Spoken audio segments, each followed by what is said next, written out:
Hey now, you're listening to the VoIP Users Conference from the IP Communications and VoIP community. We're at vuc.me on the web. We'd like to extend our thanks to Synwood.com. Synwood's API can turn a developer into a telco. Our hosted PBX and support is provided by onsip.com. The website is hosted at bluehost.com. Where would we be without ZipDX, full-featured HD audio conference bridge? And local rate dial-in is provided by voxbone.com. And of course, thanks to all of you participants who make this worth doing.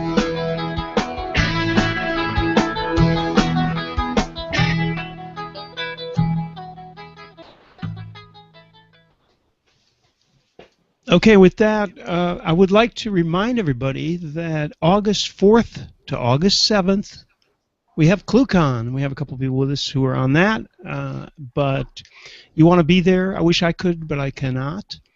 But maybe one of these years I will be. So you go to cluecon.com. Check that out. It's in Chicago, August 4th to 7th.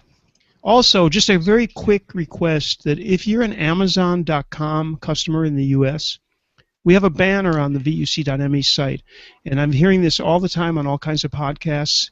If you go to there, if you want to buy something on Amazon, and you go to vuc.me and click on our Amazon banner, it might be cameras, it might be video equipment, whatever it is. If you just go click on that thing and then buy whatever you want, it doesn't matter what you buy. Get a little commission on that. You don't mind sending me a few pennies, do you? We'll see what happens, and if that works out, that would be very cool. Because as you know, we do not ever interrupt the VUC with ads. So with that, I'm going to turn over to Michael. Michael's been doing a lot of research. He's the man for the headsets and headphones, by the way. So without further ado, we're going to be turning it over to Michael, and hopefully we're waiting for Dave from ADDASOUND. Hopefully he will eventually get with us. Michael? Well, hello, and thank you, Randy. And I had planned to take a couple of minutes and lay forth a small treatise for the audience before I went to our guest, who, as Randy said, he's not yet with us, but hopefully he will arrive shortly. Anyhow, what I want to lay forth is a simple treatise and a couple of arguments from recent history about why headsets are important. And because a few weeks ago when I was first talking to Dave and mentioning to a few folks that we'll have this company making a presentation about telecom headsets, and specifically wired telecom headsets, things that actually have cables and like quick disconnect connectors and connect to computers or desk phones or whatnot. There was a certain kind of ho-hum response from several people. And I'd like to say that's unfortunate, because my own experience is that a good headset, wired or otherwise, is probably the single most valuable tool you can have in terms of improving the quality of the way you communicate on the phone. Sure, there's lots of sexier things, lots of things that are more interesting, more expensive, toys, right? But when it comes to tools versus toys, a headset is probably the single most productive thing you can add. It will, and this is why I'm wearing one now. I have speakerphones, conference phones, all kinds of things around me, but the best way for me to convey my message to you is to have a microphone right by my mouth, and to hear you clearly, to have earpieces right on my ears. And if the dog barks, it minimizes the impact on what you hear. And if you have a lot of background noise or problems, the headset will minimize that impact on what I hear. And so it's just, if you're delivering your elevator pitch over the phone, you really want to be direct. You don't want to be sitting back on a speakerphone and doing this sort of thing, because what that says is you value convenience more than making your pitch to me.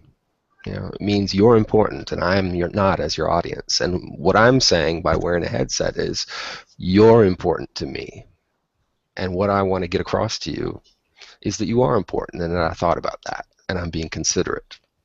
So I think headsets are tremendously important.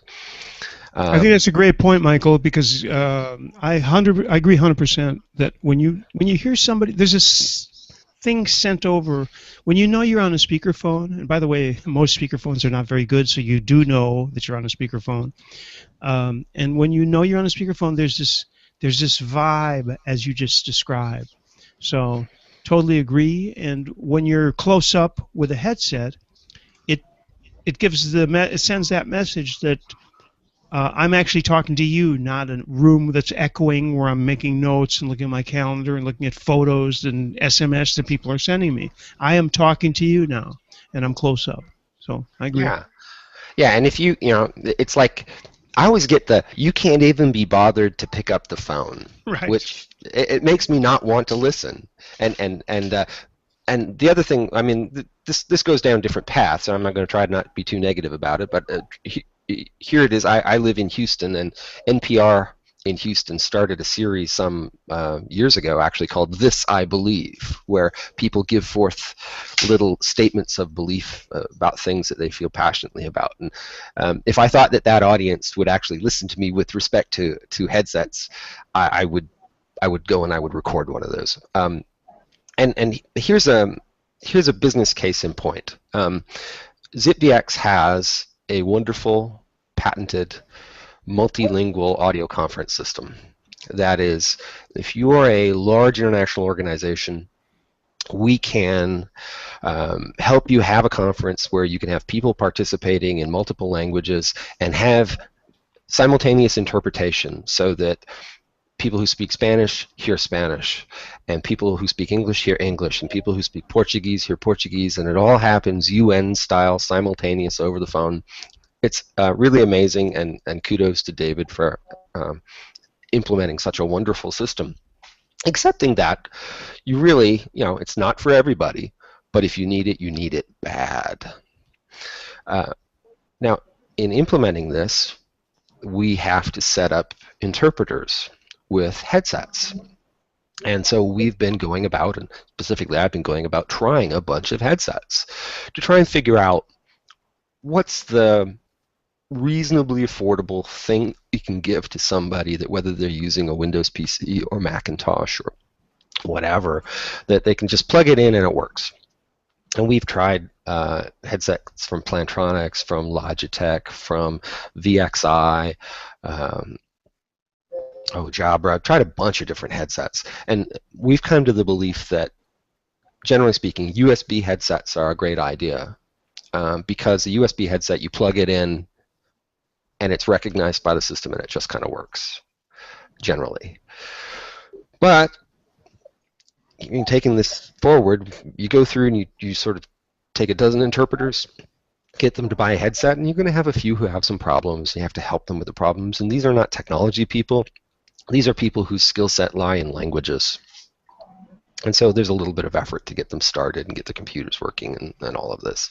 But when they wear a headset, they get this amazing ability to listen to one language and literally interpret in real time into the other language, and the separation of the earpieces from the microphone, all that makes this all practical and possible, and it's just a wonderful thing.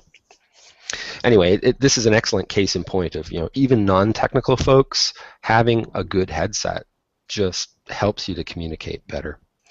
And I'll get down off my soapbox now, and I've burned about 12 minutes, and Dave has not arrived, so it's a good soapbox. Hey, we always have things to talk about.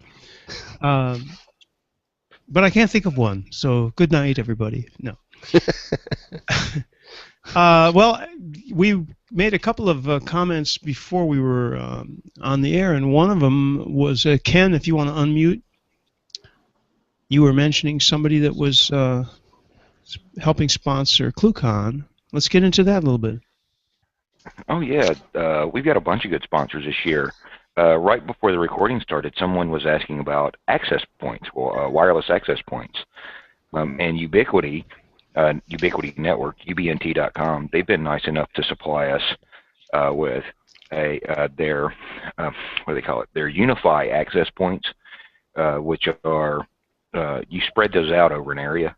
And they plug right into your regular Ethernet infrastructure, and then they have a little program that runs under the various operating systems, whether it's Linux, Windows, or Mac, to control them all. And it's very good. Ubiquiti is mainly known in the wireless ISP market, and they make radios and antennas for all kinds of fun stuff. And the guys over at Ubiquiti are just, in general, just cool people. Had the opportunity on multiple occasions to interact with their CTO. He's a super nice guy, Mahesh. And these guys just step up to the plate. If there's questions, they answer it. And they provide some really cool tools if you got to do wireless. Everything from 900 megahertz all the way up through 24 gigahertz, and some pretty high-speed link stuff. So if you need wireless stuff, definitely check those guys out. So let me get this straight. Are you saying that ClueCon is going to have better Wi-Fi than the classic example of all these get-togethers? Well, what we've learned in the past from doing ClueCon over the years is there's two factors with providing Wi-Fi access to when you put a large group of geeks in a room, say 200 or so. One of two things happens. You exhaust the bandwidth available, and there's really only so much we can do to address that other than getting, we're going to go get some more towels. Yeah, it's James is asking for more towels, but go ahead, Ken. Yeah, but at the same time, the other thing that we run into is access points, especially consumer access points like Airport Expresses, Airport Extremes, your Linksys and your Cisco, general APs. Those things just crash under the load when 100 people try to associate to them. And so, getting good access points, getting good commercial grade access, enterprise grade access points, definitely helps alleviate that situation. And if you're someone like me that lives that has a fair bit of space outside, you want wireless, on your entire property, something like Ubiquiti definitely comes in handy. And they're not that expensive. Ubiquiti sells a kit of their access points. It's 3 access points that work in tandem with each other. And I think that kit, it's about $200 US. So it's not that expensive. You're talking, $65, $75 an access point. And they just work. Ken, what's the typical connection, forgetting the access point and the Wi-Fi actually, but what kind of connection is there? Usually, typically, there's a connection for there are 2 types of connections. There's connections for attendees and connections for presenters, or if you're doing streaming and stuff. I don't know how much you want to talk about that, but I'd be interested in hearing anything you have to say. Well, typically on that, the way that we do it is we do provide 2 different wireless networks, and they're virtual wireless networks on the access points. One for the presenters, and then one for the attendees. And so we do, we do have to do some traffic shaping and reserve some bandwidth for the presenters. Nobody wants to get up there and try to play a video that they don't have locally and have it buffer all day long. So we do that. And then typically the hotels, they'll reserve some bandwidth for us, and somewhere, north of 20 or 30 megabit connection. 20 or 30, megabit connection. So it just depends on the hotel. Most of them these days have gone to fiber interconnect, so they have plenty of bandwidth for their guests. Unfortunately, the wireless in the hotels can be crappy at times. The antennas are just not in the places where you really want to use them. So by bringing our own in, then that allows us to, optimize the wireless coverage. Now, as far as for streaming and stuff like that, we just hardwire that back to a hardwired connection to the hotel, and reserve some bandwidth there. So that helps out with that kind of thing. I think in the past we've learned a lot from what to do and what not to do on that, or I would hope. And so it can be kind of fun with wireless. not just Wi-Fi, but even the other thing that we've noticed is everybody and their sister has their smartphone with them that they can tether to wirelessly now. And so AT&T and Verizon, their networks seriously get taxed when you put 200 nerds in a block. I just have this memory of. I just have this memory of an Astracon I went to in Madrid, and the hotel was near the airport, and I'm pretty sure that this was years ago, but they either had fiber or a really fast connection, because the first day when I came downstairs, in the lobby, you had dozens of people were sitting in chairs in the lobby with headsets on. And also the room, it's funny, it's really variable. When I was in Japan, for example, we had Ethernet connectors in the rooms as well as Wi-Fi. So if you've come equipped, if you just bring a cable, by the way, they provided cables, which was nice, but if you either come with a cable or you are able to connect up, you've got really, really good. I mean, it's better because you don't have that little variable of the radio part of it, of where you are on the floor. So you're connected via Ethernet. We had really, really good speeds in Tokyo. But Japan and Korea are countries that are heavily wired for that. But Madrid, this was at least 10 years ago, and they had a really good connection. So this place, a whole bunch of people were calling home and stuff. Everybody there was on SIP of some kind and all kinds of headsets, and there was absolutely no problem. It was really good. But a lot of times, if you're just in some random hotel, the Wi-Fi generally breaks down. It breaks down because if you have more than 254 people, for example, there's problems with getting IP addresses and stuff like that. So anyway, that's if they set the DHCP range that big. Exactly. I would say I did have the opposite experience this week. I was at a hotel that was there was a small conference. The conference was not dominated by the geekery.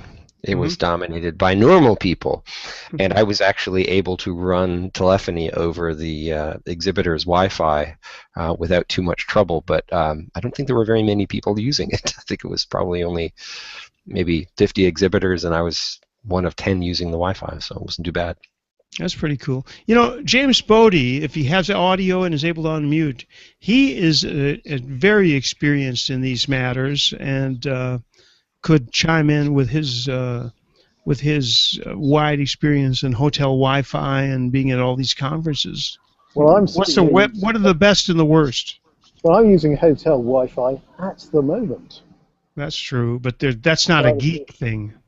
By the poolside, and rather bizarrely, there's a mother duck and 8 ducklings just landed in the Show us. Pool. You want to see the ducklings? Yeah, but don't drop your MacBook in the pool, okay? Yeah, hang on. Well, I thought he was wearing one of those chains, but in fact it's a headset. Can you see that? Look at that.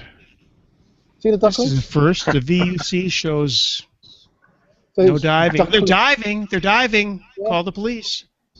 They They're dived. in the water. They dove. Oh no, you got to call the fun police. We can't have that.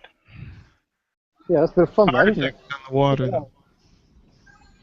As you can see, James Bodie has a very difficult life right now. He's half dressed at the pool.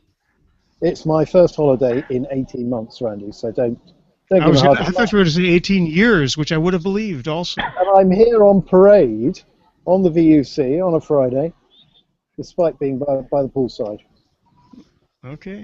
Well, you have a very loving and understanding wife. Or did she leave? No, she's just got out of the water, glistening at the moment. You're probably best not to get too personal with that. Anyway, this is the VUC. You can check us out at vuc.me on the web. And apparently, I guess this is going to be a free discussion, which we're happy to have always with you guys. If anybody on ZipDX would like to come in, by the way, there's plenty of people on there.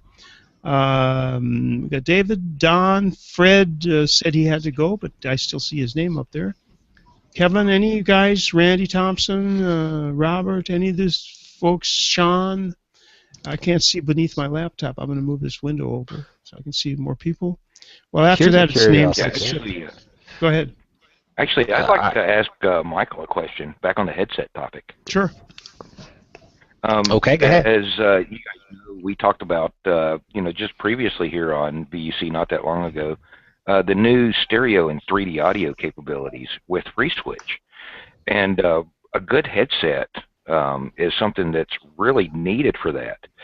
Michael, do you have any suggestions for a good headset that doesn't cost an arm and a leg? Preferably something with no wires.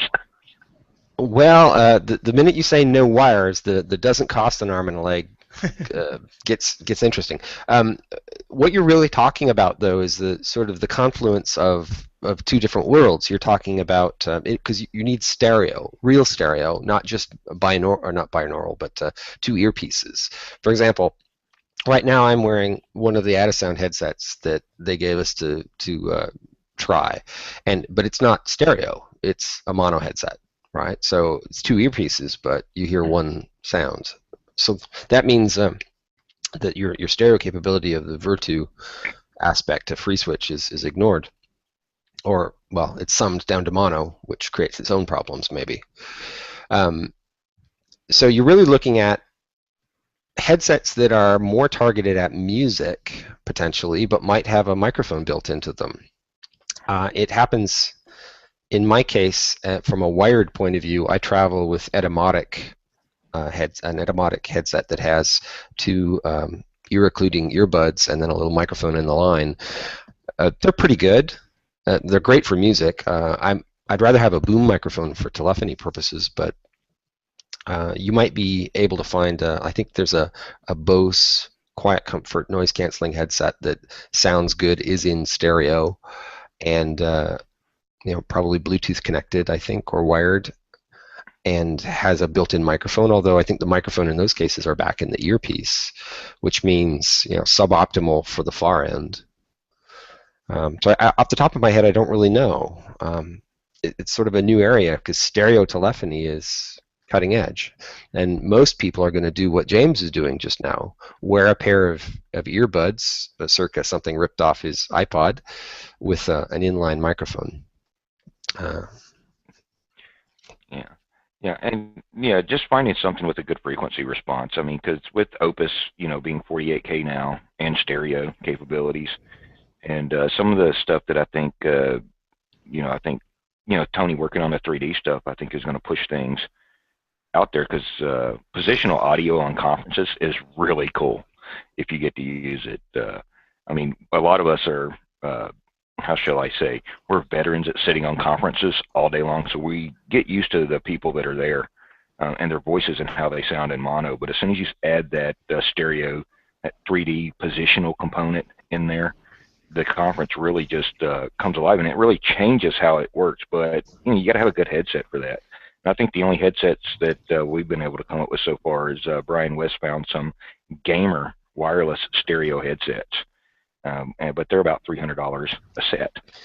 Yeah, and I have a question for Brian, who was posed something in the IRC a little while ago, and somebody else asked me, and I'd like to know myself, why is it that the gamers' headsets are always the kind of old school, aircraft pilot style giant circumneural cans? Those headsets, they always seem to be that way. They're like beyond Beats in terms of big old hug your head cans. I don't understand kind of why that dominates that space, but it does. No, I think it probably is the fact that they have excellent low-end response. So when you're playing something like Call of Duty, you can really get that rumble out of the explosions. But also they block out outside sounds. And some of those games, having a quiet environment where you can actually hear the subtlety of the 3D audio that they're doing is something that's big. So with the headset like you're wearing, Michael, you don't get that background noise block out a lot of times. Where if you're using a full ear covering, that's more like Mickey Mouse ears like you'd wear in a noisy environment for just protection, your hearing protection purposes. I think you get some of that mixed in there with those things. But yeah, that's why I use the Edomotics when I travel, because they're the little earbuds that seal in your ear canal. So you get really rockin' low-end response and noise reduction, but you're not wearing these, rapper style big monsters. Yeah. Well, and they have the attendant problem of, if you are being mobile, right, you got to carry this like 4-pound big honking thing around with you that's hard to pack and prone to getting broken sometimes. It's a good point, though. Well, my thing. I was just going to say it's a good point ahead, that if you don't care about what you look like right now, I'm wearing these big honking, cordless earphones, but they allow me to go do what I want in the house while other people are speaking. But if you have to look, that's exactly my thing. Right. If you're worried about what you look like, and a couple of people are talking about the Beats things in IRC. I mean, it really depends on what you're trying to look like. I think I've got an improvement here over the heavily taped Sennheisers, which I can show you, that I usually use, which are these. Okay, so there's like 4 areas that have tape all over them, right? It's just because I like those things, and they're very old. But don't we have these fix eyes? Yeah, we can fix eyes. I think that's a good point. Just to have these avatars that you see, and you don't even see the headphones. Probably the way to go. Sure, and I love the big cans for like when I'm editing video and stuff like that, or listening seriously to music. I really love these are AKG K240s that are not particularly expensive, but these I first encountered when I was actually in college and working in a recording studio. They're wonderful. Less than $100, by the way. Wonderful. But to travel, I would much rather travel. Those of us who wear glasses, as Boatman said, that's a good point. If you're wearing earbuds and you got all these weird things. I mean, these are the only kinds of headphones that don't interfere too much with glasses and the branches of your glasses. So. Yeah, a lot of the ones that have little like mechanics that go around the back of your head and stuff like that. Those interfere with glasses. So. Would you believe I bought some B&O? They're earbuds with a support that holds them on your ears, because I can't use earbuds; they don't stick in my ears. So I bought a couple of those on the flight back from Tokyo, and I tried them out the other day on a hangout. Apparently, they're pretty good. I wasn't sure, but they're nice. I don't have them in front of me. I'll show you. Sorry, going off on a slight tangent. Oh, is my audio going again? It's good. Go. Is it? Yeah, good. Go ahead. The BlackBerry OS 10 devices are really good with stereo audio. They sample at 32 kilohertz, would you believe? Stereo microphones as well. So if you don't mind fiddling around a little bit with it, you can actually use a BlackBerry Z10 or Q10 as an audio transducer type device as well as a phone. So there's a random thought for you.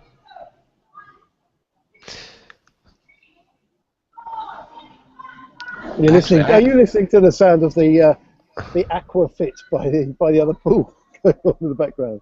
I'm happy. I'll mute. All right. Speaking of BlackBerry, there's been a lot of FUD, and I don't want to echo that or regurgitate it, but boy, they've had a rough week this week and the last couple of weeks of confidence. So what is the BlackBerry? Because I've missed that because I haven't been paying attention recently. They are about to announce a new product, and I gather in advance of announcing this new product, which is square and has a mechanical keyboard, a physical keyboard. It's supposed to be a personal assistant and not a phone. Not sure what that means exactly, but they've released BlackBerry OS 10.3 in advance of this, and it fell upon not a most receptive press. Well, it's not a great news week cycle, obviously, for stuff like that. But yeah, I saw that. That's interesting. And I was actually in Phoenix, met up with a friend of mine who works for NBC Telemundo, and they have they basically just added their first Android devices to their corporate approved devices for their network, and I guess there's this mass migration away from BlackBerry within that organization. But they only approved one Android device, and that is the Galaxy S5, which is a bit unfortunate.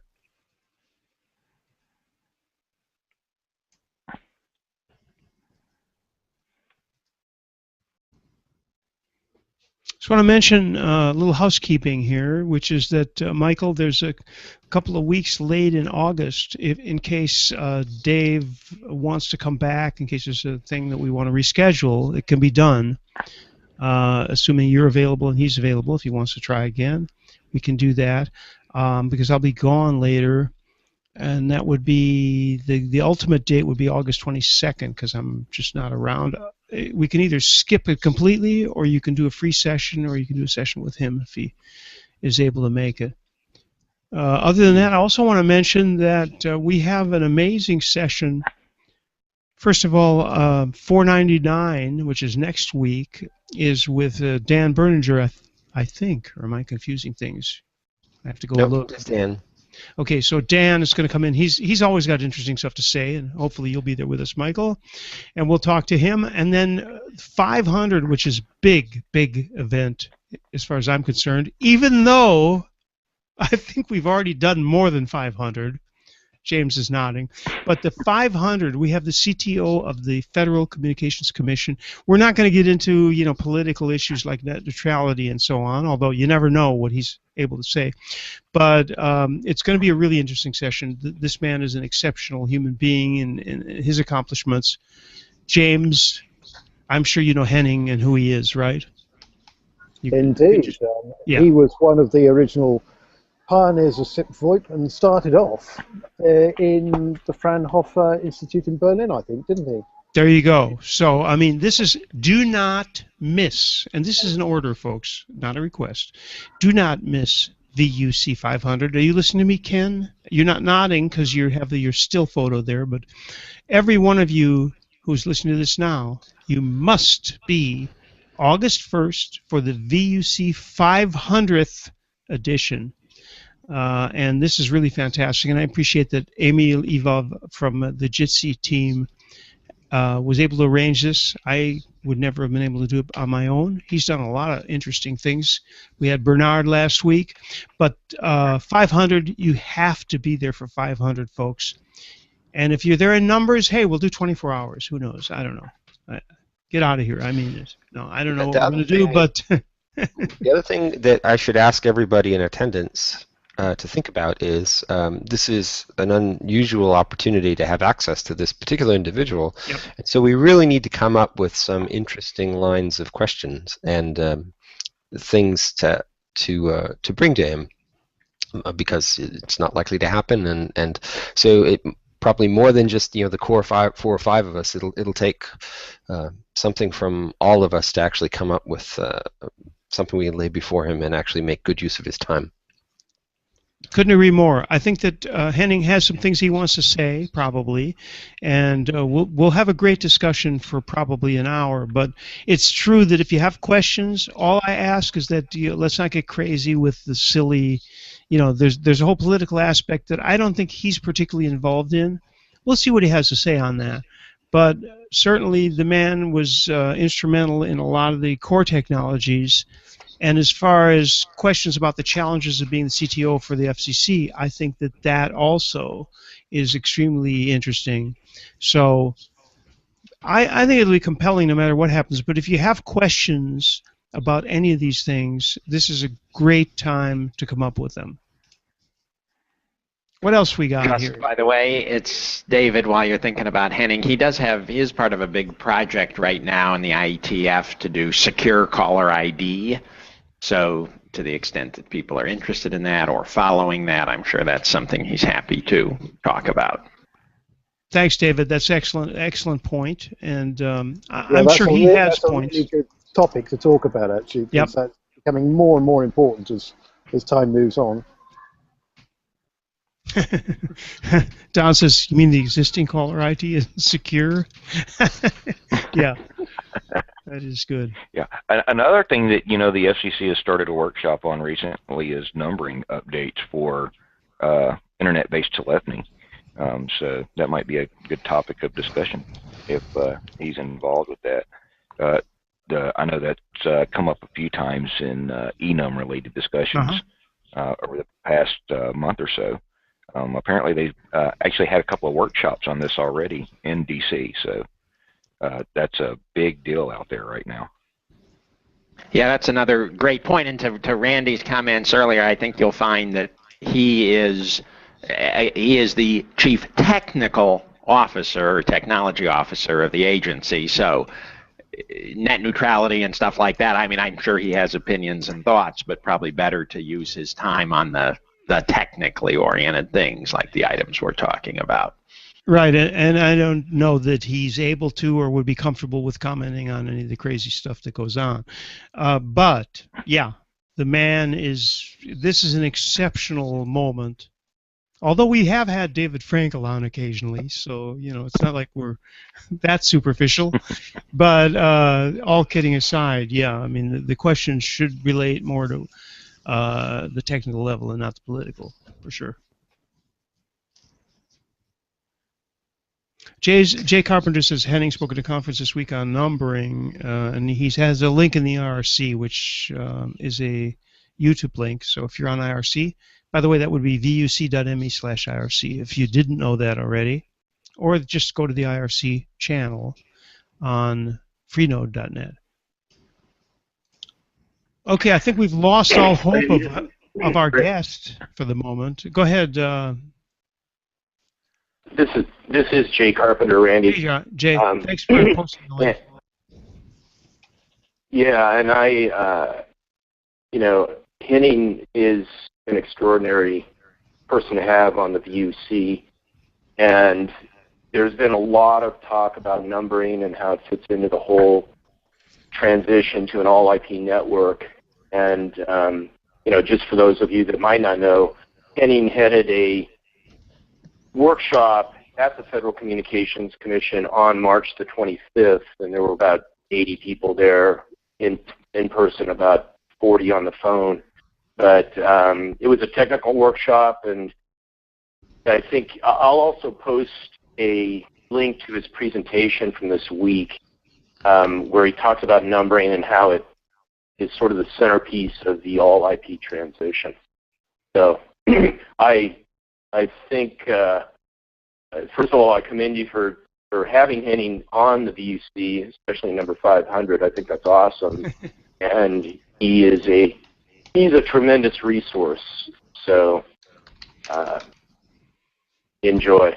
Absolutely. Jay, I know you do weekly, if not more often, conferences too, and you've had plenty of interesting people on. What's the one URL, not that I want to limit you, but just the easiest thing to say for people to check out what you are doing? The easiest domain is PhoneWord, which is PhoneWord.com.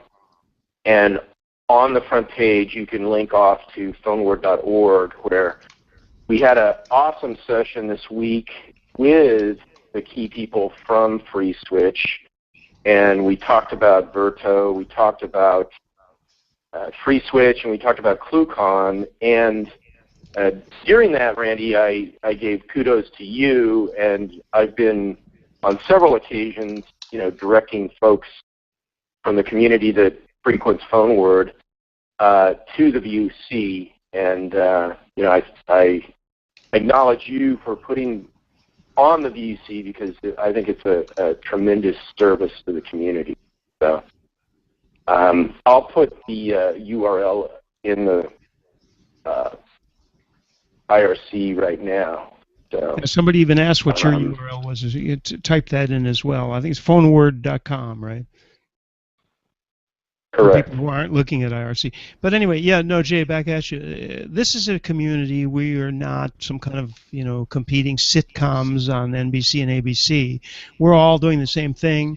We all want the same things. So I'm happy to have you among us, and thanks for promo. Phoneword.com, yeah. Well, If you can't spell phone word, ladies and gentlemen, if you can't spell phoneword.com, I don't, I don't know what. There's no hope. Okay, phone word. Yeah, it's like phone number only. It's like phone number only. It's a phone word. It's the combination of the word aspects of the address plus the numeric. But okay.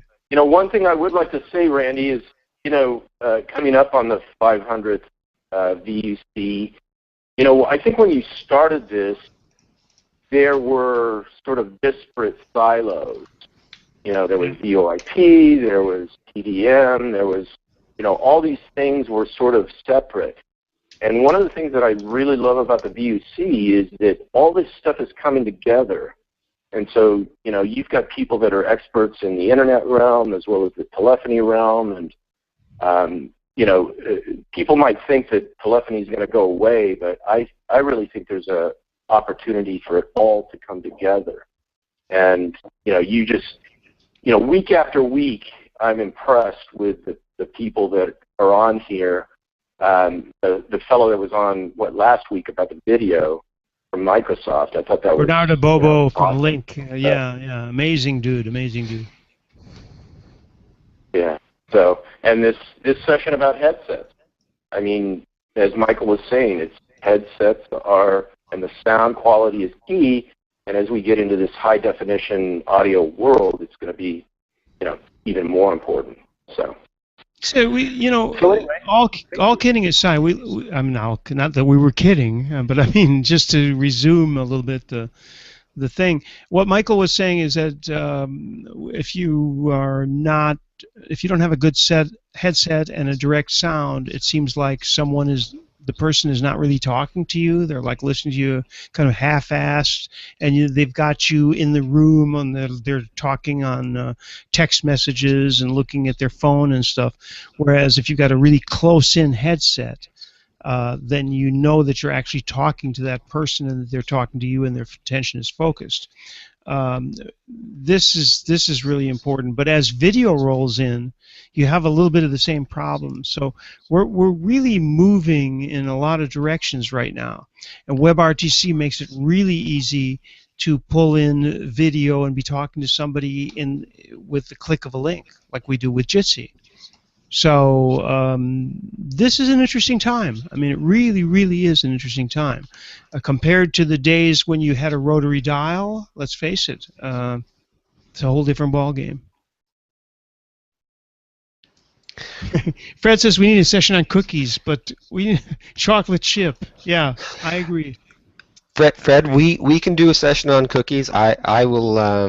I wholeheartedly agree. We can put a panel together on cookies, but in order to make that viable, what we're going to need is to distribute some samples. Just like I have sample headsets here, actually. See, there's precedence, no problem. Cookie samples. I prefer Oreos, by the way. All right, we're missing one thing here before we sign off because I think Dave is, for whatever reason, wasn't able to make it. But what we need before we sign off the video, and I don't see him here, and I'm so disappointed. No final question from Carl Fife. Who wants to channel Carl Fife for the final question? James Bodie, I nominate you in your... tenue of... well, I don't think we've got a question, have we? No. Let's give a plug for Dangerous Demos at ClueCon. Yes. Because we haven't had a plug for a couple of weeks. I am aware of a number of people secretly working behind the scenes to come up with absolutely stunning Dangerous Demos at ClueCon. But they haven't declared them yet. So I think it's going to be good. We've still got, I think... about 4 or 5 slots free for Dangerous Demos. And if you're going to be at ClueCon, don't be shy in coming forward. In fact, even if you're not going to be at ClueCon, it is possible, it's feasible for people to remotely present a Dangerous Demo. Tim Panton's done it on numerous occasions, particularly dangerous acts to do. But yeah, so if you've got a Dangerous Demo, don't hold back coming forward. Randy. What if it's not particularly dangerous? Can you still do it? Well, if it's just amusing or just clever, that qualifies as well. What if it has like lovely people as models, for example? Is that not? Well, you know that works. Emil's you used that one before now, and it works. Okay. Yeah, I hear there's going to be some quite shocking demos for Dangerous Demos this year also. This is electrically shocking as it can. I You shall wouldn't want plead to the Fifth Amendment on that one. All right, since we've kind of turned this into a commercial for ClueCon, I want to remind you folks to go to cluecon.com, CLUECON.com. It's in Chicago, middle of the United States. No easier place to get to. It's a huge hub for many airlines. August 4th to August 7th. And, you know, if you've got like $5,000 lying around, invite me and I'll come, but probably can't make it this year. Maybe next year. But anyway, we're going to end with that and go around and see if anybody else has anything else to say. Normally we would have had a thing for ADDASOUND. For some reason there was a problem with that. That's fine. Anybody else have anything, any other stories or questions or things you would like to talk about before we close the video recording? Yeah. Besides just on ClueCon real quick, right? Okay. Besides ClueCon? No, you can, you can terminate with ClueCon. No, just on ClueCon real quick, for you guys wondering, you know, things like who's going to be there. Phil Zimmerman of PGP, ZRTP fame will be there. In person will be there. Oh, cool. And he will be, yes, and he will be leading our security roundtable that we have, 2-hour open panel discussion on NetSec and you know, telephony security in general. The guys from OpenBTS, from 2 of the commercial organizations behind OpenBTS will be there demoing and showing off their stuff. Emil from Jitsi will be presenting. Of course, the FreeSwitch guys will be there, the OpenShips guys, the Camellia guys, the list goes on and on and on. We have pretty much a lineup that looks like the rock stars of open source telephony in general. So you guys come on out, go to cluecon.com and register today. And you don't even have to drive in, fly in. I'm taking the train. It's easy access right there into the city. And we have all kinds of fun stuff planned for after hours. So if you guys have any questions, email me or Brian West at marketing@cluecon.com. We'll get them answered for you. And if you need any help getting reg, let us know. Thank you, Randy. Yeah, no, I highly recommend you guys and gals check that out. Okay, again, round the table if James or Michael or anybody has anything further, or anybody on ZipDX. Otherwise, we should probably close out the video recording. I'll turn it over to James, who's going to unmute himself for just a second with his bathrobe at the pool look. Go ahead, James. No, he's not. You didn't. You toggled the mute twice. One more time. Wow. There we go. How's that? Yes. It's probably about time to go because I'm down to 4% battery. Probably. Personally or with your device? Probably a bit of both, actually. It's early. But I'm recharging my batteries now, ready for the next couple of months. And ClueCon is the first of a very busy schedule of events that are coming up.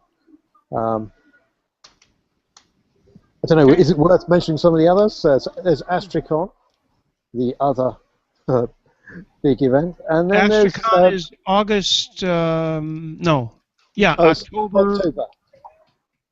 18th, 20th. What are the dates, do you know? Yeah, I think it's the first week. Anyways, the dates are available on the net. And then we've got TAD Summit coming up in Istanbul, for those who are not in the US, and that should be very interesting. It's going to be somewhat different to TAD Hack in that it'll be mostly the organizations who develop the tools and use the tools, like operators, will be represented there. And so we should be there. Astricon is October 22nd to 24th near Las Vegas. 22nd to 24th. It is not in the beginning of the Now, is it month. pronounced Las Vegas or No, Las it's near Vegas? Las. Okay, if you want, it's Las Vegas, but we call it Las Vegas. Depends how you've done at the table, I think. It could be Las Vegas if you... Lost Vegas, yeah. Michael, you got anything else before we go? I got nothing. Let's open the mics on ZipDX. Anybody want to say anything? If you got events to promote, we're here for that too. You know, this is a community. I'm looking here. Otherwise, David, you doing any traveling? No, he doesn't seem to be presenting anywhere. I hate to do it, Randy, but OpenSIP Summit is happening on Monday, leading into ClueCon in Chicago this year on the 4th. They're doing an event preceding ClueCon there in Chicago. So it's a good spot for OpenSIP users and OpenSIP people to get with the OpenSIP developers there. And you can visit OpenSIP's website to find out more information about that. Okay, that sounds good. All right, then. I think this has been the general public edition of the VUC. I'm sorry about ADDASOUND. Apparently there was a problem there, but hey, left to our own devices, we go far. So I'm going to cut this off, and then we will go to the mature audience's version where James takes his robe off. Ready?